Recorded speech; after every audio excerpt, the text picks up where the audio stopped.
presentation. The presentation is based on the research we have done for the PACE project. We have done this work with Ruzha Smilova from the Center for Liberal Strategies as well, and Sofia University. We presented a version of this paper on centrist and radical populism at the June, I think, conference of the Council for European Studies. So this is a slightly different version of the paper, and it builds on research that has been done by other colleagues in the PACE project, particularly the Salzburg team led by Reinhard Heinisch and Martin Dolejal. First I'm going to distinguish from the point of view of the supply side, from the point of view of political parties, between centrist populism and radical populism in Eastern Europe.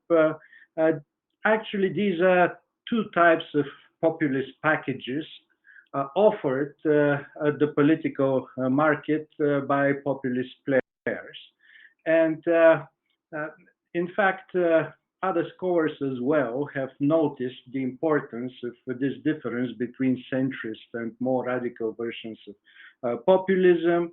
The terminology here is somewhat different. Back in 2008 with Ivan Krastev, we spoke about soft and hard version of populism, soft and harder versions of populism. More recently, another concept like technocratic populism has been used as well in order to capture more centrist types of populist packages. The thing is that in Eastern Europe, quite a lot of political parties, I would say paradigmatic cases of populist parties, fall within what could be called the centrist type of populism. Here, I would mention three parties from my own country, Bulgaria. Back in 2001, the former King Tsar Simeon came back to the country and set up a populist movement which won the elections. Then this was pretty much repeated in 2009 by another charismatic leader, Boyko Borisov, who then governed the country for almost a decade, even more than a decade. And in 2021, this year, actually, another centrist populist party won the parliamentary elections in Bulgaria. So we have had this cycle of centrist populists who have been, some of them, dominating the political scene.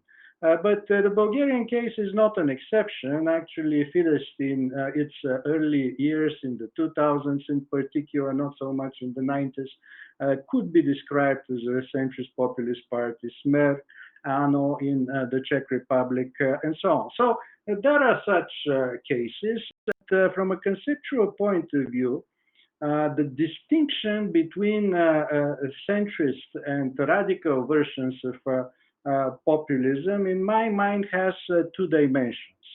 Populism, and we here use basically the ideational approach introduced by Cas Moody and his followers, is an ideological phenomenon, thin ideology, which challenges liberal democracy from a particular perspective.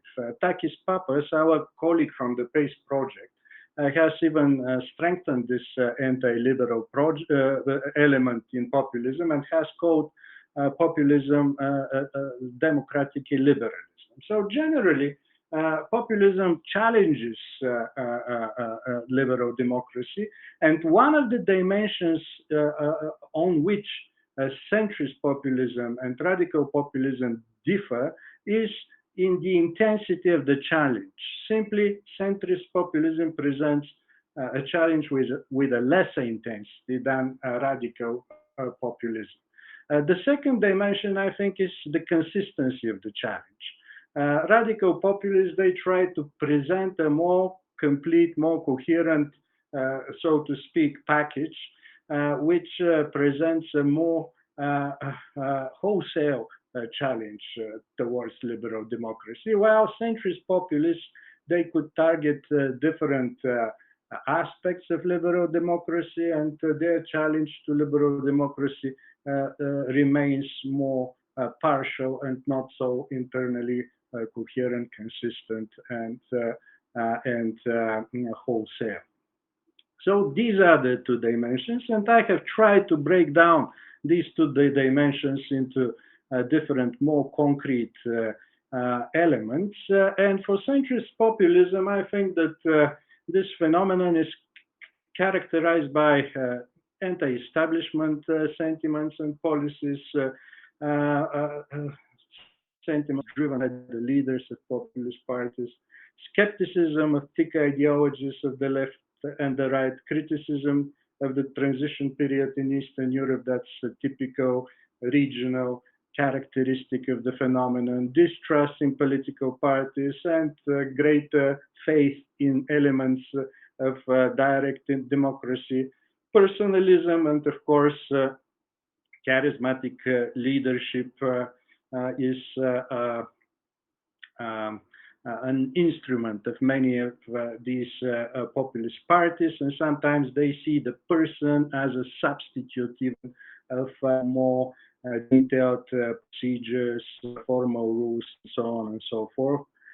Executive aggrandizement we can put in this category, a tendency to strengthen and stress the importance of executive power, milder versions of nationalism, and I'll end with welfare policy, which should not burden the middle classes. Taxes should be flat and low so that there is no massive redistribution in favor of the most deprived members of society.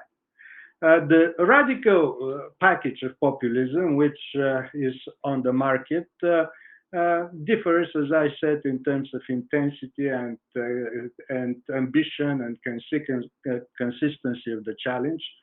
Uh, well, in these among these radical populist parties, of course, we should mention Fidesz and PiS in their contemporary state, but also a variety of smaller radical right parties in Eastern Europe. Almost each of the countries have them, and they have different outlooks, but generally they share what I'm listing here on this slide. And this is in particular attack on individual and minority rights, sexual orientation, and also the Roma targets of this type of politics. Uh, some authors speak of symbolic thickening, which consists in combining the general populist thin ideology uh, with forms of nativism. Here in our project, we do have a certain debate because Takis Pakpas, for instance, classifies nativist parties as part of the liberal camp. But in Eastern Europe, it's very difficult to make such a case that nativist parties standard liberal parties.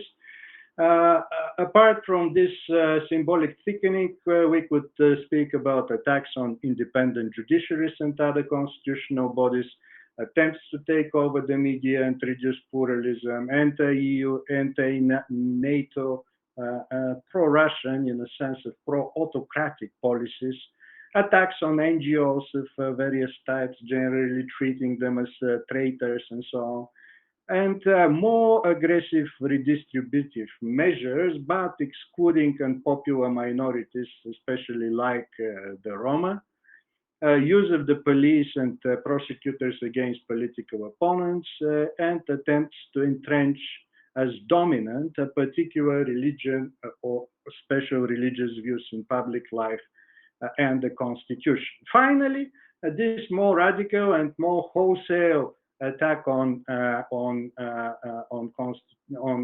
constitutional or liberal democracy could result in an attempt to generally reframe the constitution in the direction of illiberal democracy. We haven't seen, thankfully, this is a finalized project, but there have been consistent attempts in Hungary, Poland, and other places to do something like that. So that's the more radical in intensity and ambition version of populism.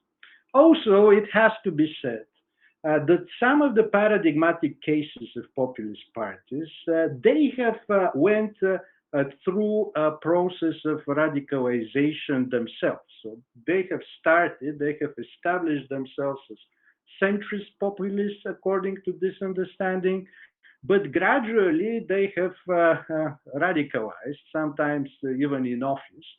And in fact, authors like Daniel Hegedus and others have argued that in the case of Fidesz and other parties, such process of radicalization has been visible.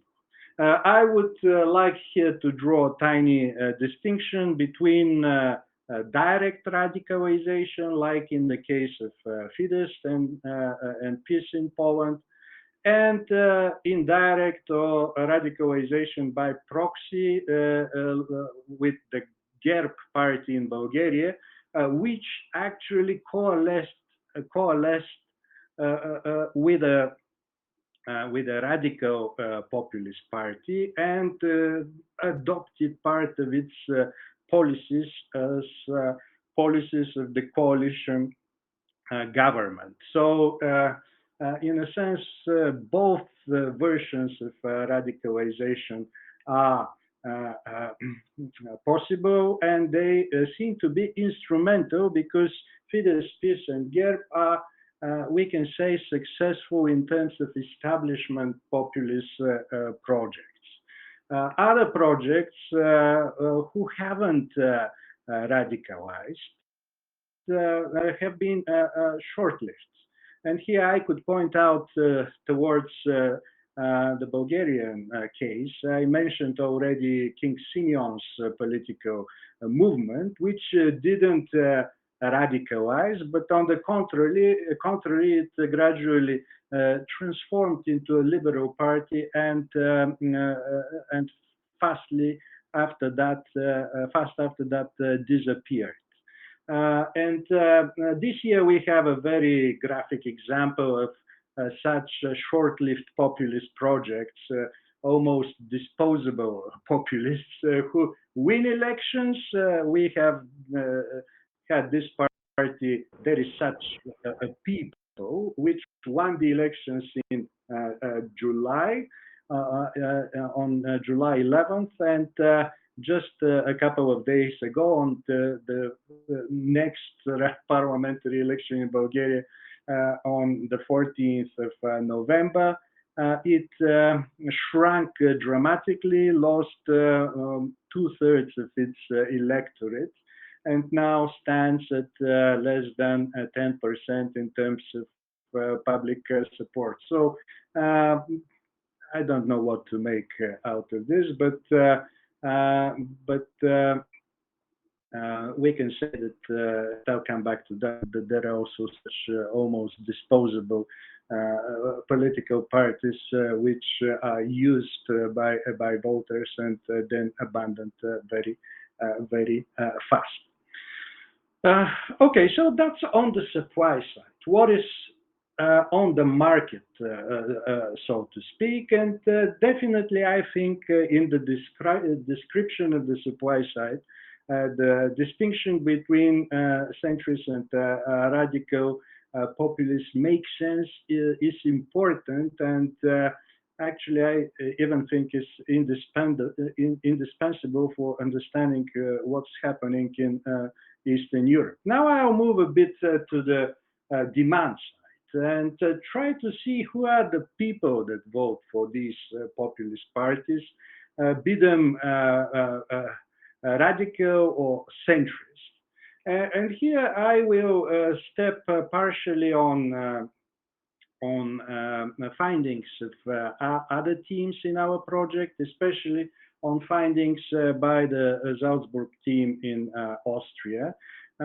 Some of these findings were presented yesterday, and I'll start with one of them. Actually, when it comes to the drivers of populist vote, be it centrist or radical, economic explanations don't seem to work very well. Yesterday, Martin Dolezal spoke about their different attempts to test economic factors and came up with the conclusion that for Western and Eastern Europe taken together, well, the evidence is at best mixed, and there cannot be a strong conclusion made on the significance of economic factors. Actually, in Eastern Europe, the situation is even more confusing. We tested, again, with the help of the Austrian team, some of the standard drivers of populist vote, for instance, dissatisfaction with inequality. And here in Eastern Europe, we find some weak connection with the vote for peace. And indeed, in Poland, colleagues have made arguments that economic considerations do matter.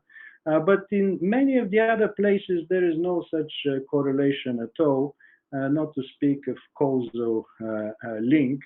For instance, clearly there is a negative correlation between voting for peace and dissatisfaction with growing inequality. And for other kind of paradigmatic, I would say, populist parties, also the link is non-existent.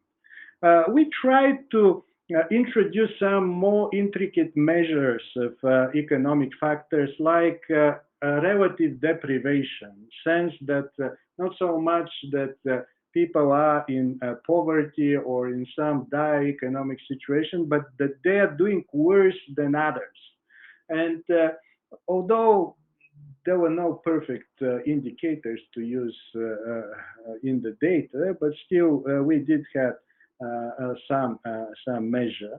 And you see, in terms of individual relative deprivation, among 15 populist parties in Eastern and Western Europe that we studied, Alternative for Germany came as positively correlated to feelings of individual relative deprivation, while some, again, I would say paradigmatic parties, especially in the East, like Fidesz and GERB, they are negatively correlated with such feelings of individual relative deprivation. So I'm not going to expand much further. I'm just showing you part of the evidence. In the discussion, we could speak more.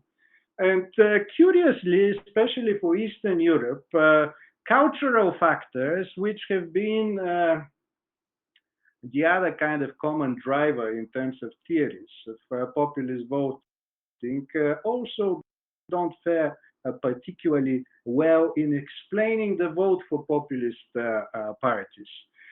So if we take anti-immigration, it is obvious that radical populists, especially in Western Europe, they are positively correlated with anti-immigration feelings. But you see that there are no Eastern European parties among the listed positively correlated parties, which kind of is surprising.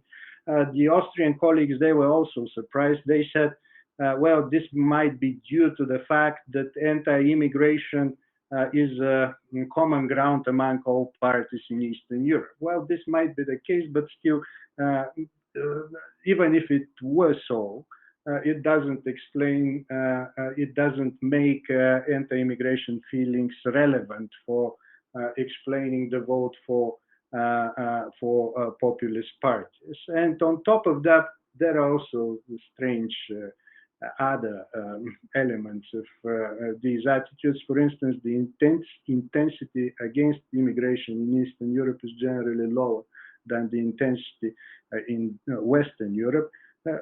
Partly maybe because there is no immigration in most of the Eastern European countries. And when you look at other cultural factors of liberalism, like strong government and anti-LGBT, again, Eastern European populist parties, either, but especially these central cases like peace,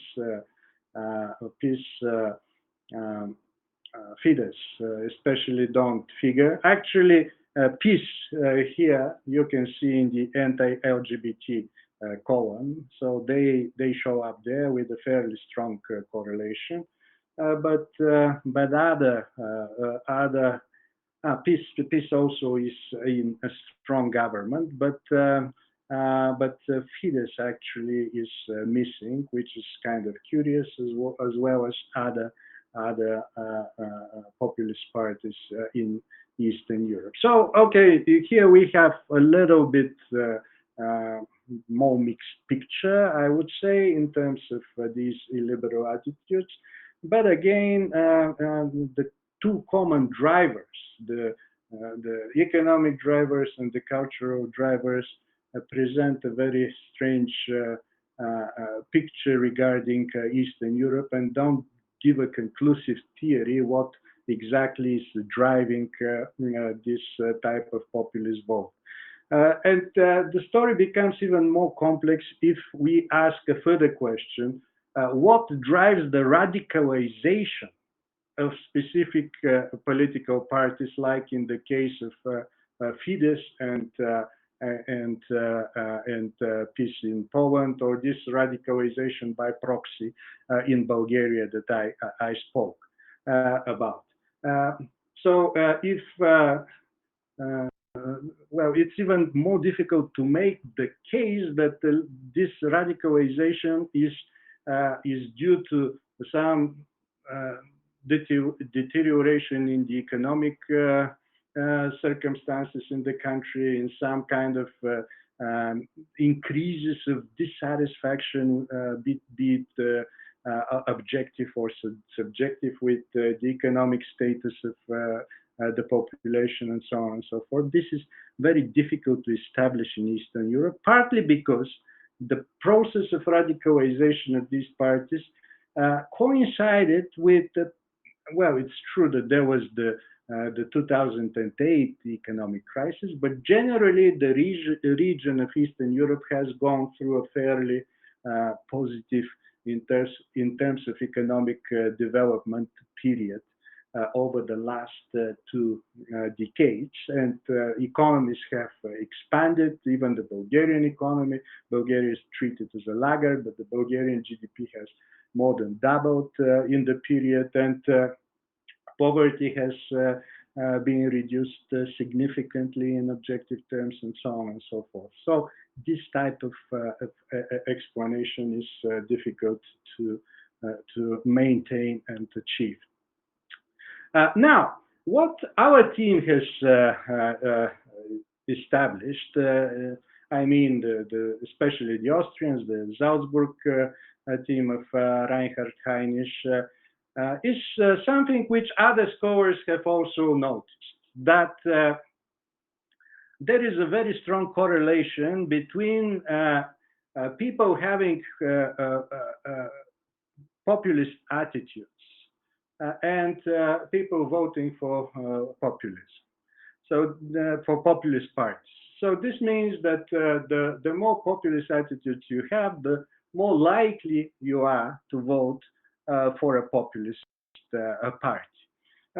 Well, this link has been tested in a very interesting way by German colleagues, Wolfgang Merkel, when he developed the populism barometer for the Bertelsmann Foundation.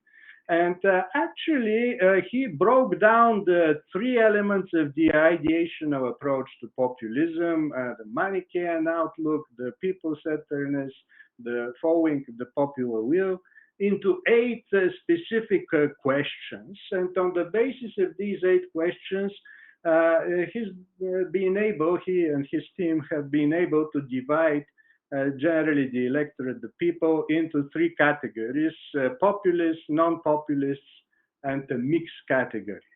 I'm not going to go into the details of this study. We can discuss it probably in the question period if you doubt the cogency of some of the methodology. Of course, there are elements to be discussed there, but I think it gives a good way to instrumentalize and to formulate more precisely these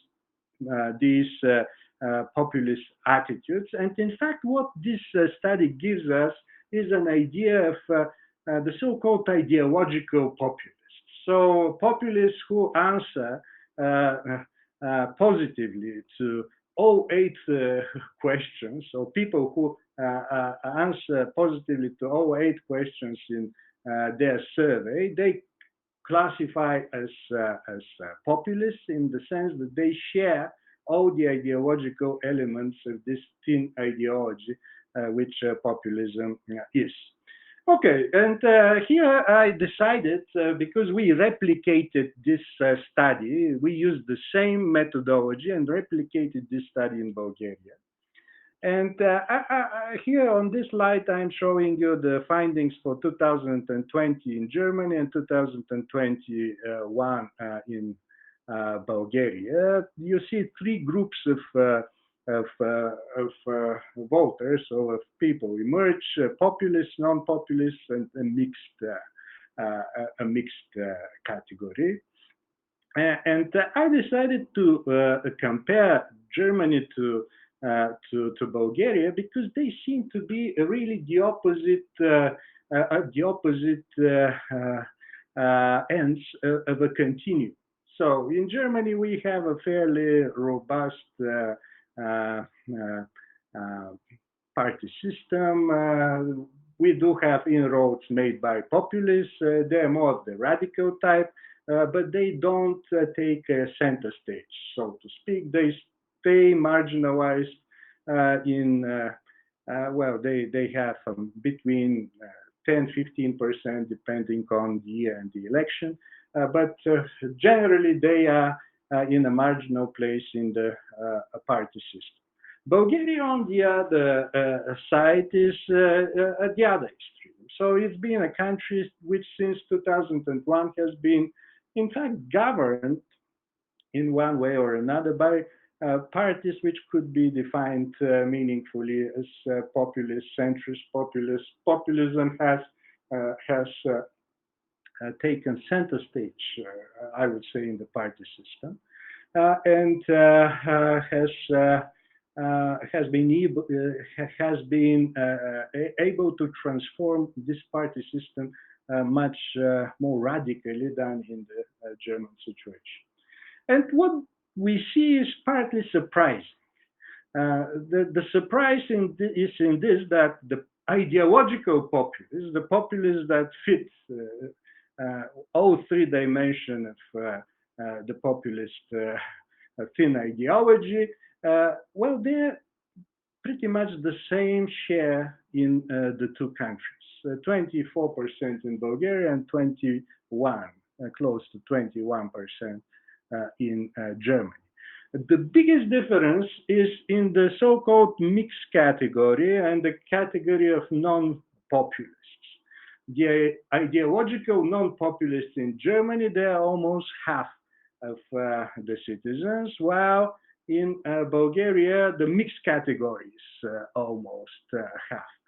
And what I'm trying to say or to suggest, it's not a proof, but maybe it's a suggestion that this centrist populism it's linked with this middle mixed category of voters. Voters that are not necessarily fully fledged ideological populists. They share some of the populist elements of the doctrine, but not everything. They are tempted by some elements of the populist doctrine, but not by the wholesale package. But we see that in Bulgaria and in Germany, there is a very sharp contrast exactly in this category and in the category of the non-populist. So one kind of hypothesis which emerges from here is that, when you have such a mixed category of voters, it's easier for, in fact, centrist populist parties to emerge, to capture the imagination exactly of these voters and to expand towards the political center. Here at this graph, you see the profiles of a typical Bulgarian non-populist party, which is called Democratic Bulgaria on the left side, and the profile of the newly emerged populist party that managed to win the July 11th parliamentary vote. It is called There Is Such a People. So that's the name of the party. And the typically non-populist party, you see, it has a relatively small share of populist voters. It's something like 14%. This is the lowest for Bulgarian parties. The non-populist party also has a very large share of non-populists. More than half of its voters are ideological, so to speak, non-populist, presumably supporters of liberal democracy. And, it has a considerable share of mixed, the so-called mixed category, but around a third. When we go to the There Is Such a People, which is the centrist populist party, not radical by any means, we see a completely different profile. Of course, this party takes a fair share of populists, around 33%, which is more than the national average. So they manage to mobilize ideological populists, but actually their strongest contingent is obviously the mixed category. So they have been able to expand into these more middle sections of society, which are not so ideologically determined in terms of populism, but still could be tempted to share some aspects and so on and so forth. And finally, I have here compared the profile of the centrist party, There Is Such a People, and the profile of a radical populist party that we now have. We see that in terms of mobilization of ideological populists, both parties practically have the same share. So they are able to attract the same share of ideological populists. But curiously, the radical populists, they fail to attract as many mixed voters as the centrist populists. Again, we see the centrist populists very strong in this category of mixed voters, while curiously the radical populist party attracts a larger section of non-populists and not so many mixed voters. Now, this evidence, I think, suggests that exactly this category of mixed voters that are not fully committed ideological populists may be of special importance for the understanding of centrist populism and its success in Eastern Europe, in Central and Eastern Europe. Of course, much more studies than this are necessary to solidly establish uh, uh, uh, this finding, but I find it interesting, logical, and worth further exploration. If if this this is substantiated by further research. Uh, the second thing that we can say, and which is quite interesting, is that apart from ideological factors which drive people to opt for populist parties, to vote for populist parties, we have to look at a whole section of other factors. I call these factors strategic. So, contrary to ideological, there might be strategic factors for choosing to vote for a specific party.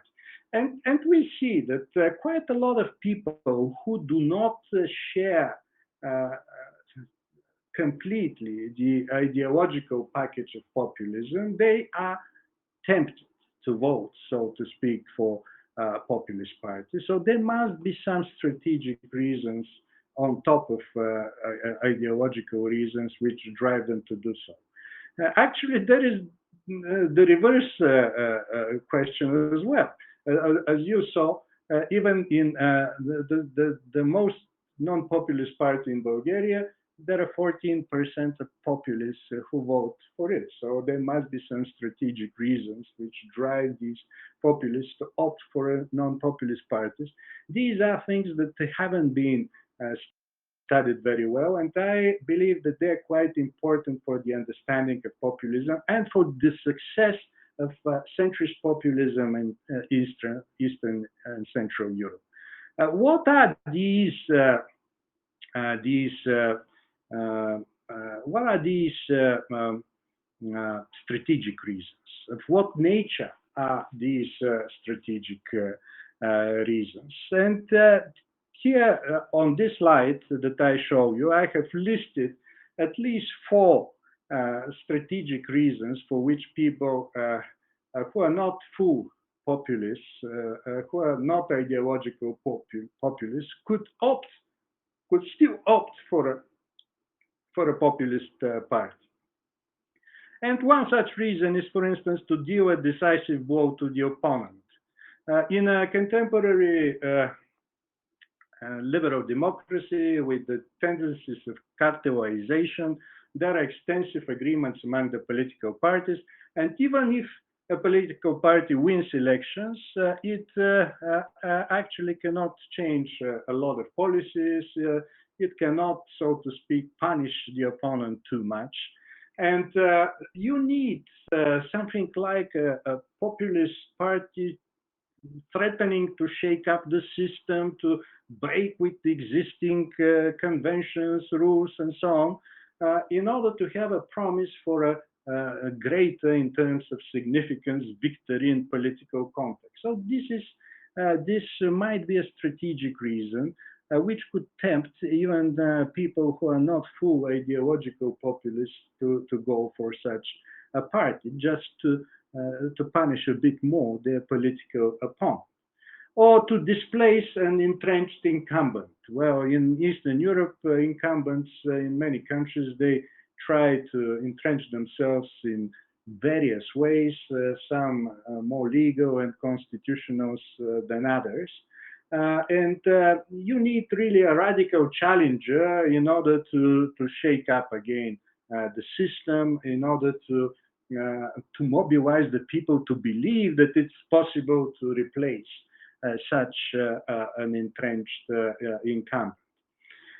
Or a further goal, which is again of strategic nature, to achieve a goal which cannot be achieved in a characterized politics. For instance, some voters who are non-ideological populists or who are in the mixed category, they might just want lower taxes, but they might not see other way to get to such a goal. Again, in a more characterized political system with broad constitutional restraints, agreements, and so on. But for but except for voting for a populist party, which could dismantle some of these existing agreements, institutions, in order to achieve a specific goal.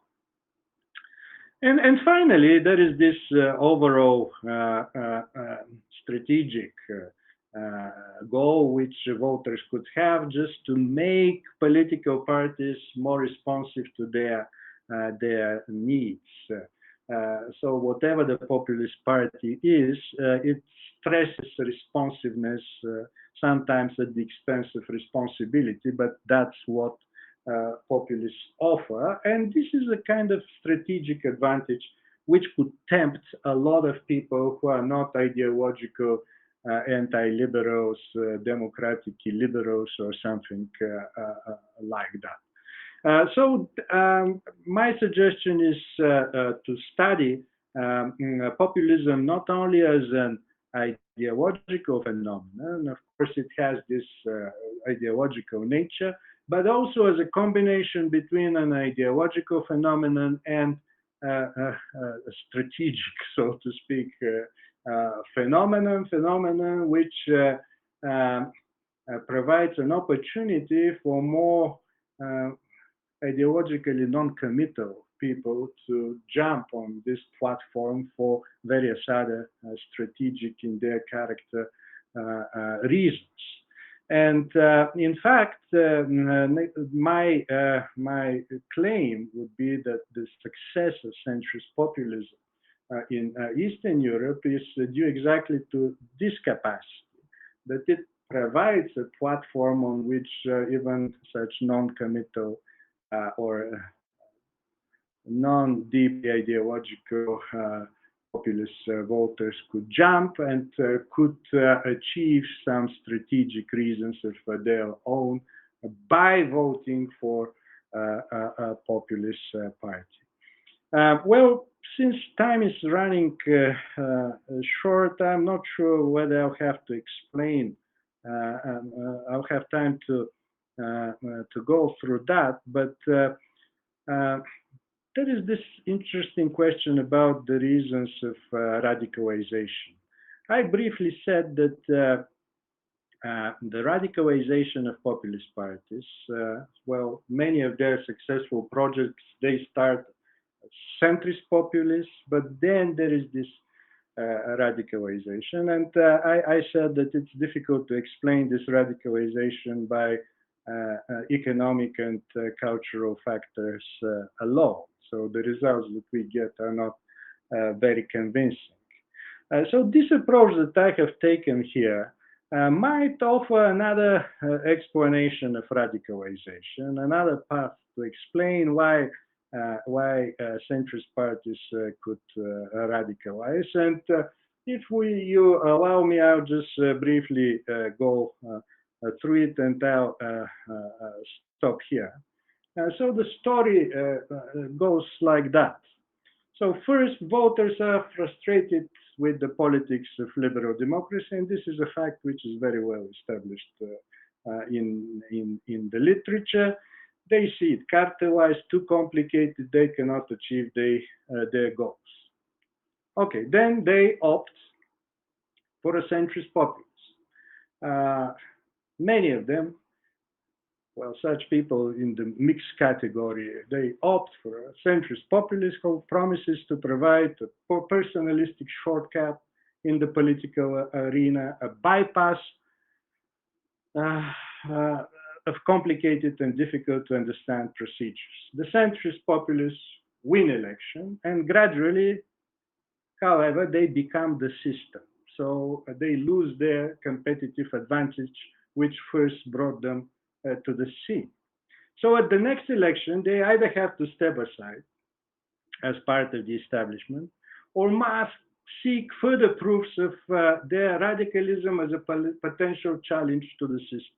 So what I'm saying is that at one point, populists who have started successfully as centrist populists, they have to make a choice. They either have to radicalize to show that they're better even than their challengers in terms of radicalism and the capacity to shake up the system, or they have to step aside. And we have examples of both cases. The case of stepping aside, I just gave these examples of Saxko-Burgotsky in Bulgaria, who simply just withered away at the second or the third parliamentary uh, elections, and even such disposable populists like there is such a people who come win elections and in 3 months they might disappear. But you might have more successful projects who insist that they could still do the job, they could still be used as an instrument of shaking up the system, as an instrument of achieving other strategic in their nature goals.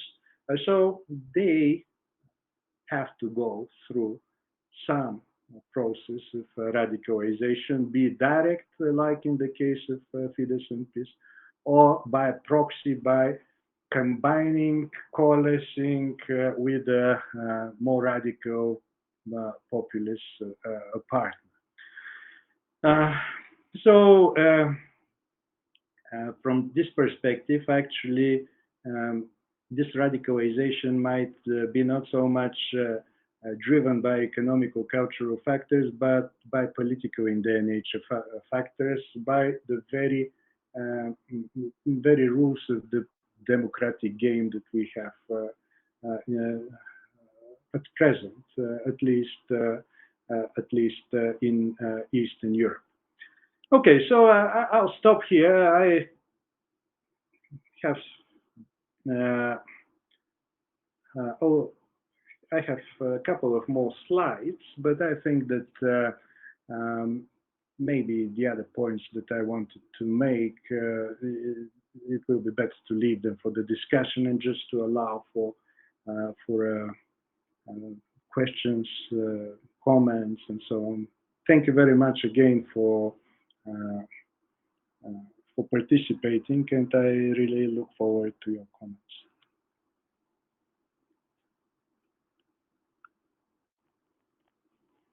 Yes, we invite anyone who would like to speak to just unmute yourself and ask questions.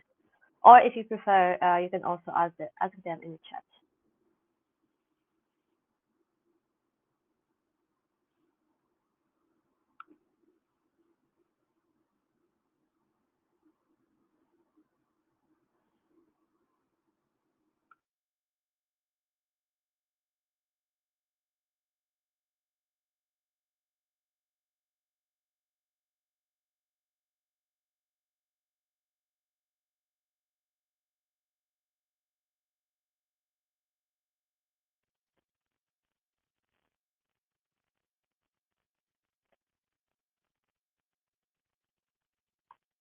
I can see one person who turned on the camera.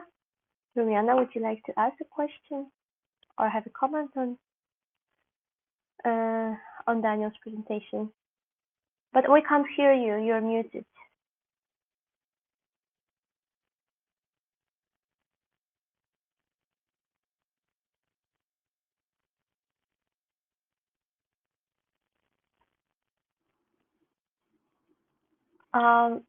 Yeah. Well, Romina, you should unmute yourself.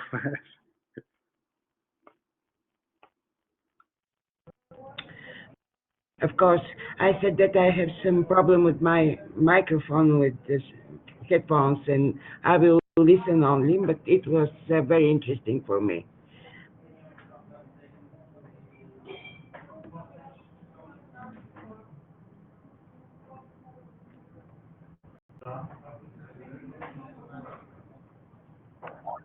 Thank you very much, Rumiana, for the comment. If there are no further remarks at the moment, maybe Daniel, you can present this slide that you kept for the discussion.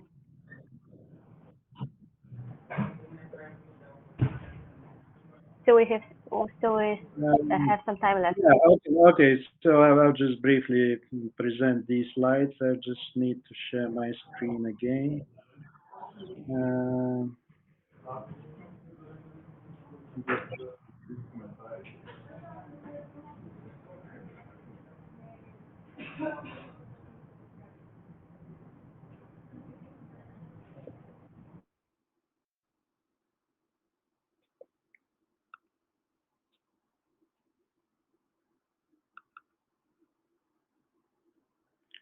okay. So I hope you're seeing the slides at the moment. No, actually, it is not visible. It's not displayed. I think there is It's a not. black screen. You're Hmm, sharing content, but the screen is black. yeah. Okay. So what shall I do in this case? I don't know. Uh, Turn off and turn on, please. yeah. I'll try to do it again. Okay. So.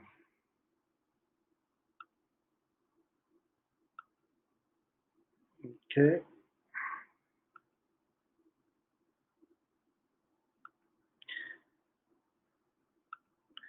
Well, for some reasons, I can share your screen. So, is it possible for you not to share? uh, I can't go back to the presentation. But look, okay, so I could speak maybe without the presentation just to make things simpler. There are no pictures anyhow, it's just text. And what I wanted uh, to to end up with are two things. First is the distinction between strategic and ideological radicalization. My suggestion is that it will be very useful uh, to make this first conceptual distinction, and secondly, test this distinction empirically for validity, because the consequences are quite dramatic. What I mean is the following. By ideological radicalization, I would assume that we have a situation in which more and more members of the vote of the electorate become ideological populists, committed anti-liberals, committed anti-liberal Democrats, so to speak. So this would be an expansion of the so-called ideological populists among the voters. Strategic radicalization, on the other hand, would be could be defined in a different way. Strategic radicalization would mean that more people from the mixed category that I described vote for strategic reasons for populist parties, opt for populist parties. Um, it will be very interesting to see what is going on exactly in Eastern Europe. Is it some sort of ideological radicalization, uh, which would mean that generally people become anti-liberal Democrats. They become supporters of illiberal democracy or something like that, or that more non-committal, so to speak, not so much politically, not so much ideologically defined voters opt for strategic reasons for populist parties. The second option, of course, would be slightly better because it would portray populism not as a liberal takeover of democracy, but rather as some sort of competition game within liberal democracy.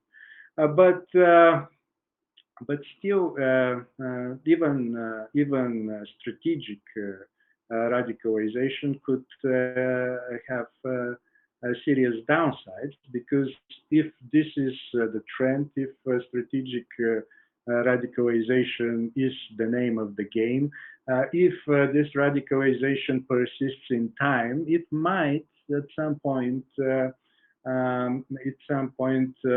emerge into or evolve into ideological radicalization. So this was kind of an intriguing hypothesis that I wanted to share with you at the end of this talk. On the basis of the evidence that we have, you see that the proportion of ideological populists in Bulgaria and in Germany is similar, which is well, it's not a conclusive fact, but maybe it's some consolation that we don't have some huge expansion of populism as an ideological so much phenomenon. But the large section of the mixed so-called voters suggests that populism has made significant inroads in its more mild, in its more centrist forms in Central and Eastern Europe, and the long-term effects of this are difficult to establish. So they might, at some point, seriously undermine democracy, and the experience of Hungary and some other countries is a good reminder of this possibility. So still, I believe that this distinction between centrists and populists and strategic and ideological voters throws interesting light on the discussion of populism in Eastern and Central Europe. So this is generally what I have prepared. I wanted to end up on a positive note and just to tell you that well, we had elections, first parliamentary election this year, and in 2020 we had in Bulgaria a series of pretty serious anti-government protests.